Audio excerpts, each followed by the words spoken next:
I want to ask you something, and I want you to actually think about it for a second. When was the last time you had nowhere to be? And I'm not talking like a day off where you were catching up, not a weekend where you were recovering. I mean, generally, really, truly, nowhere to be and nothing waiting for you. Okay? If you're struggling to remember, that's kind of the whole point of this video. You know, something I notice as soon as I come back, as soon as I'm at the airport landing. Can't quite name it, not really at first. It's kind of like a tightening, a little bit of a background urgency. Like everything has a clock and you didn't put it there. And kind of the strange part, nobody really around me seems to notice, well, because they never left. And I'm not trying to be over dramatic or make it sound like it's overwhelming, but it's something I definitely notice, something that shifts as soon as I start coming back. It's even hidden within the excitement. And there's always excitement coming back, you know, been away for a long time. But within that, I still notice something. And that's what I keep trying to figure out, where this is actually coming from. Because it's not really one big thing. It's nobody's chasing, nobody's, you know, standing over you, nothing like that.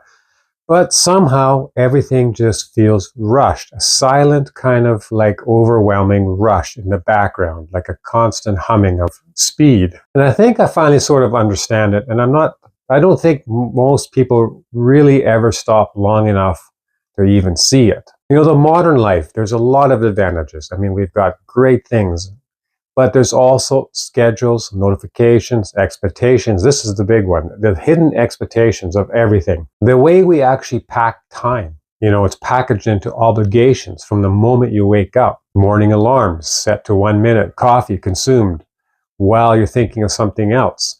You've always got that next step, and you're not even finished the step you're in. You're kind of like living the full day before it even starts. You're analyzing, figuring out what you got to do. And I keep saying it, nothing, I'm not trying to make this extreme, and it doesn't feel extreme, okay?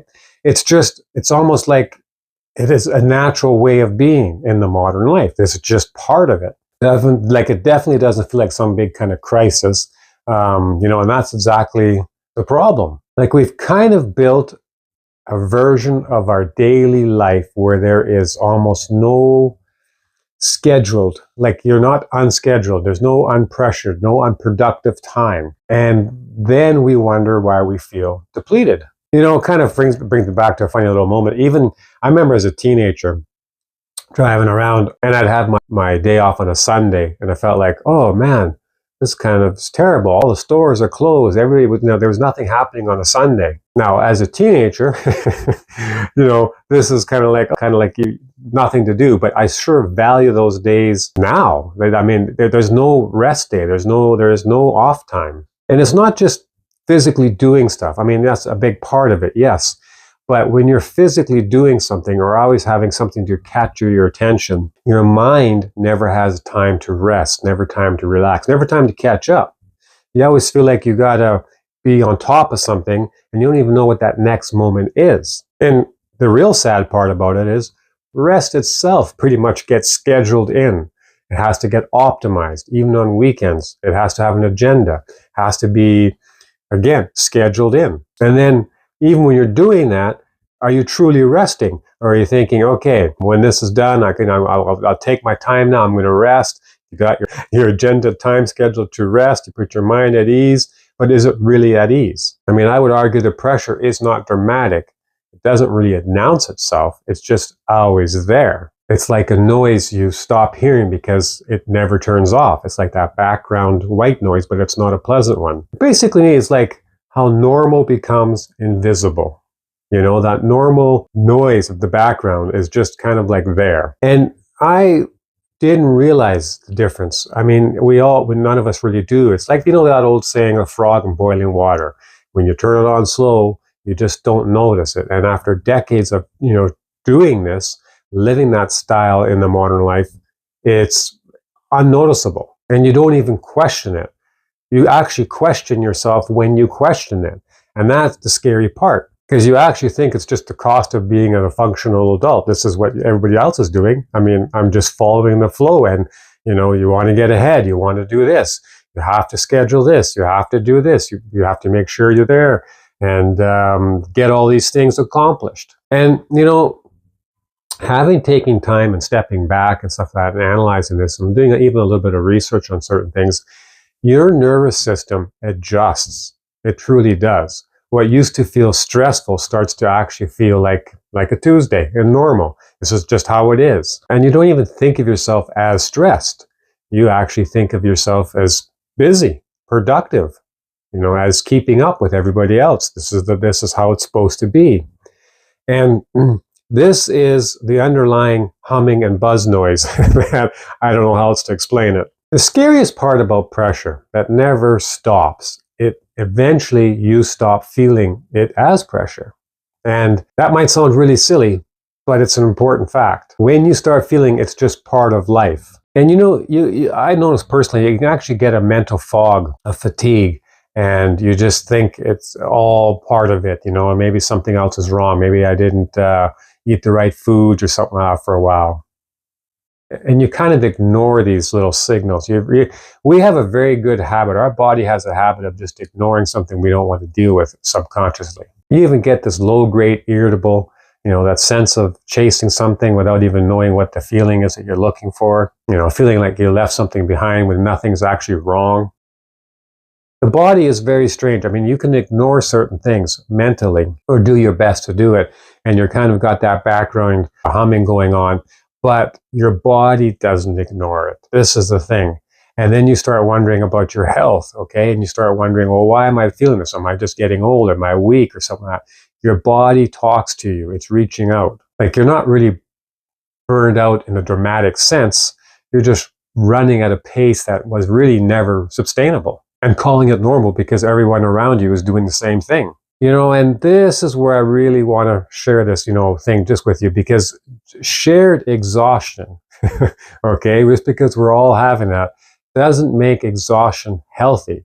It just makes it harder to see. Here's what actually I think is actually happening underneath it all. And it's simpler than most people actually even expect. Modern life doesn't just ask you to move fast. It reconstructs you, your perception of the time, and slowly feels wrong. Stillness feels like falling behind. You almost feel guilty for resting. You have this connection that everything has to be filled. You need instant gratification, but more importantly, you feel that you will be slipping. You'll be missing out on something. You're not being productive when you're resting. And not to sound like it's a lecture or nothing like that, but it's just an underlying fact how your body reacts to everything. And this is the pressure moving you forward, thinking that you have to do this just to stay afloat, because it gets more harder and harder when your body tries to telling you slow down and you're pushing past it. So it makes it even harder. And then you actually feel guilty on yourself for thinking about resting, because you're thinking that there's no way you can afford the time to rest because you're already starting to fall behind. So it's an endless loop, and it gets worse as the loop continues. Nothing's worse than the feeling that rest feels like it's something that you have to earn. It's almost like, I can't do this until I accomplish. I cannot, totally let my mind set at ease until I've accomplished this. I can't take some time off until this is accomplished. It really feels like you have to earn it. Speed stops being a tool and becomes the default, the baseline, the thing everything is measured against. When you remove yourself from that environment, and I mean even just briefly, you realize how much of your mental energy was being spent just keeping up with the pace you never consciously agreed to. And it's just a simple thing. To understand that little statement is powerful, and but you're caught in that loop. It's like you can't see the forest and the trees when you're stuck in the trees. Stepping back is a difficult thing to do when you're in that pace. We talk a lot about stress like it's something that happens to you, a bad week, a difficult solution, a hard season. But what if for a lot of people the stress isn't solutional, it's the actual structure? What if it is just built into the speed at which modern life operates? And this is something that you really want to analyze. I'll come full circle on that one again. When was the last time you actually had a moment where you knew that you had nothing to do? There was no thinking about tomorrow. There was no analyzing the past. you actually had this time, and you didn't schedule that time in. You actually had that time. And I think that simple little question, most people just cannot answer right away. They have to think about it and really give it some thought. Now, I'll be honest, one of the things that had driven me, one of the main reasons was to the Philippines was the cost effectiveness. I thought, okay, I'm going to go get away from the winter and live a lot cheaper. And in part, that is still a huge reason. Okay. I won't deny the fact that financials play a big role in everybody's life. Okay. This is why we're all stuck in the modern life and trying to gain. You know, I'll give you an example. Like when I am in the Philippines, they right away assume I'm very rich. And I have to give that a little bit of a saying, like, it's not a matter of how much you make, it's a matter of how much you can keep. And when you're in that modern life circle, you have to make more and more because the cost is going up higher and higher and higher. And that's that constant circle, that constant loop. And one of the side effects of me going to the Philippines for the weather and then the cost effect, the lower cost of everything, a little thing happened where I got to actually analyze the pace. So anywhere, it doesn't have to be the Philippines, but anywhere where you can genuinely have that pace differently, you'd be surprised how quick the body responds to that pressure lift. You know, how fast it feels so relieving to get a weight that you just didn't know you carried off your shoulders. And the speed of recovery. You know, this is going to tell you something about yourself very fast. And I think for most people, you'd be extremely surprised. And again, I'm not saying you got to quickly grab a suitcase and go halfway around the world for this, but it's something that you have to start analyzing. I didn't realize how fast I've been running around until I stopped. And then I asked myself, okay, let me think about this for a minute. Was I running towards something? Or was I just running because that's what everybody around me is doing? You know, I've talked about noise quite a bit, that background noise, that humming of the modern life. And it's also not just the physical noise, okay? It's informational noise. The volume of input on the average day, what it demands nowadays here in the modern world. It consumes your time. And I would argue this too. How many people have gotten stuck in reels and they just flip, and all of a sudden we're going to do this for 10 minutes and they're on there for an hour. Everything demands your attention. And when you have that demand for your attention, where is your time of rest? Where is your time of letting go? Where is your inner peace coming from? When you're looking for it, actually always external. And these little micro decisions, how many of these small choices pile up to basically drain something? And I'm able to really experience this on a greater context when I'm going back and forth. I'm putting myself in a completely different environment, and I'm able to see the different tasks, the roles, you know, screen time, everything, your whole mental shift changes, and how you can see how it's healthier on the whole body. You know, just a simple social performance, the low effort of having to present yourself, you know, as either being capable, fine, or on top of it. Who cares? Mental load that the clock never signs out of. You know, none of these feel like much on their own, and they didn't arrive one at a time. You know, they all arrive kind of like on one moment of time thinking, when you stack them on top of each other, and we wonder why we're tired in a way that sleep just doesn't fix. So the real question, you know, I'm definitely not here telling anybody to quit their job, move to another country, to go extreme, you know, blow up your life. That's not the point. The point is something much smaller and more honest than that. Now, I've done some extremes and I'm able to share some of these stories, and I have, you know, the contrast between the two lifestyles, which I love to share. But the point for you is just noticing. Just start asking yourself, because most people never pause long enough to ask whether the pace they're living at is one that actually chooses, that they actually choose, or is it just one that they inherit and you get used to it? Because there definitely is a difference between a life that feels full and a life that feels full of pressure. And I'm going to be really honest, those two sometimes blend into each other very easily in the modern life. One of them expands you and the other one slowly hollows you out. Quietly, even though you didn't notice until you're way into it. And I spent a long time not noticing, and I'm paying much more attention now and able to share these things with you because I find them so rewarding. This is sort of the thing that this channel keeps circling back to. It's not dramatic life overhauls, just honest questions about the peace and pressure most of us have, accepted without even really understanding it or examining it. And I'm just going to say this as well. I totally get the financial burden, okay?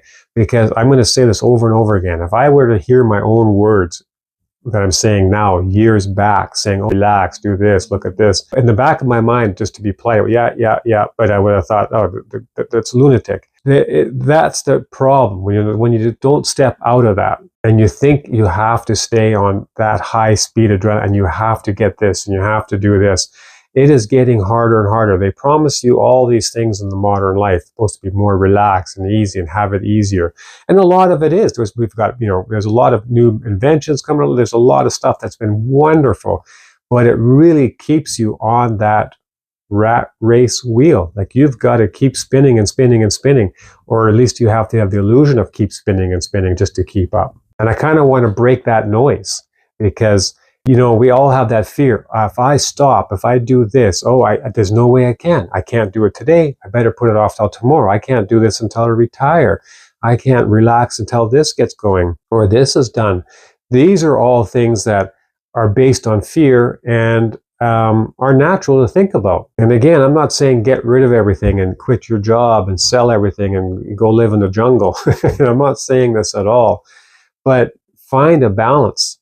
And find it sooner than later. And I would also say it's a lot easier than you think it can actually be. It truly is. And this is where I want to share a lot of my stuff with, because I have done it. I am doing it. And I can just see the rewards of it. It's fantastic. I do make a choice now of where I'm going to retire. Yes, that is very clear. And that is based solely, I shouldn't say solely, but a huge part of it for financial reasons, okay? So I could choose to go to, a modern country and stay there, but then I have to realize these are the list of the sacrifices, okay? So I realize I want to have a better life. I want to be able to go snorkeling. I want to be able to go to hot springs. I want to have a nice meal out and stuff like that, and not have to work forever and burn myself completely out and do this at a lower income. So this is why I've chosen in this particular scenario to go to the Philippines. And I'll be sharing a lot more of those cost factors in other videos as well. So that's the reason why I've gone there. It's about that balance. So I totally understand about the needing the income. But what I'm trying to say is at some point you got to realize, okay, how much income do you need? Because the more you go down that loop, the more you need to protect it, and then you have to have a safety net. And there's nothing's ever guaranteed in life. So trying to find that balance and find a happier inner person is looking at those differences. And I've been able to step back and share them with you and find out that it is much better having a simpler life. Kind of what I'm trying to really share is I think a lot of us are stuck, or were stuck, or still are stuck in this, what am I going to do?